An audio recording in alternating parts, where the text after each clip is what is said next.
Assalamualaikum warahmatullahi wabarakatuh. Saya Faizatul Muslihatin. Saya guru di SMP Negeri 6 Jelimpo, Kabupaten Landak, Kalimantan Barat. Saya merupakan peserta pembatik level 2. Pada kesempatan kali ini, saya akan menyampaikan materi tentang norma dan keadilan untuk kelas 7 SMP pada pelajaran Pendidikan Pancasila dan Kewarganegaraan. Adapun tujuannya yaitu menjelaskan arti norma, kedua, mendeskripsikan macam-macam norma.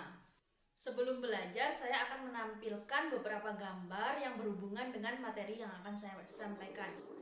Amatilah gambar di samping, ini gambar pertama, kemudian ini gambar yang kedua, selanjutnya ini gambar yang ketiga, dan ini gambar yang terakhir. Baiklah, setelah mengamati beberapa gambar yang saya tampilkan tadi, saya akan menjelaskan yang pertama yaitu arti norma. Dalam kehidupan sehari-hari, kita sering menggunakan kata norma. Nah, apa sih yang dimaksud dengan norma? Norma adalah aturan atau ketentuan untuk mengatur kehidupan warga negara yang digunakan sebagai tatanan, panduan, dan pengendali tingkah laku. Norma dibagi menjadi 4 macam, yaitu norma kesusilaan, norma kesopanan, norma agama, dan norma hukum. Yang pertama yaitu norma kesusilaan. Norma kesusilaan adalah norma yang bersumber dari hati nurani manusia.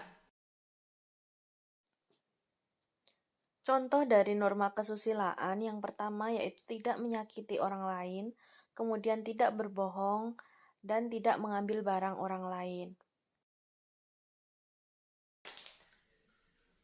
Sanksi untuk seseorang yang melanggar norma kesusilaan yaitu berupa penyesalan, kemudian hidup menjadi tidak tentram. Yang kedua ada norma kesopanan. Norma kesopanan adalah aturan atau peraturan hidup yang bersumber dari pergaulan hidup masyarakat. Kemudian sanksi bagi pelanggar norma kesopanan, kita bisa dicemooh oleh orang lain, kemudian kita bisa tidak disenangi oleh orang lain, dan akhirnya kita bisa dikucilkan oleh orang lain. Yang ketiga ada norma agama. Dilihat dari namanya, norma agama adalah aturan atau peraturan hidup yang bersumber dari Tuhan Yang Maha Esa. Nah, contohnya apa? Karena di Indonesia ada 5 agama, yaitu ada agama Islam, Kristen, dan Katolik, dan juga Hindu, Buddha, dan Konghucu, maka kita mempunyai aturan yang berbeda-beda dengan agama lain. Yang terakhir ada norma hukum. Dilihat dari namanya, norma hukum adalah peraturan hidup yang dibuat oleh badan-badan resmi negara yang bersifat mengatur dan memaksa setiap warga negara.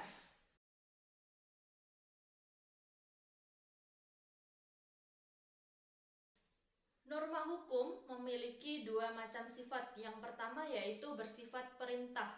Contohnya, membayar pajak. Kemudian ketika kita mengendarai motor, kita diwajibkan untuk mempunyai surat izin mengemudi atau SIM. Nah, itu bersifat perintah.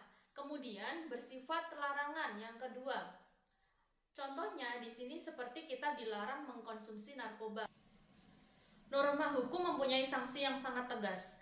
Karena negara kita adalah negara hukum sesuai pasal 1 ayat 3 Undang-Undang Dasar 1945.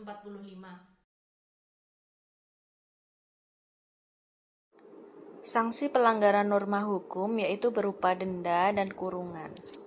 Baiklah, itu saja yang dapat saya sampaikan pada kesempatan kali ini. Kurang lebihnya saya mohon maaf. Terima kasih sudah menyaksikan. Wassalamualaikum warahmatullahi wabarakatuh. Salam rumah belajar.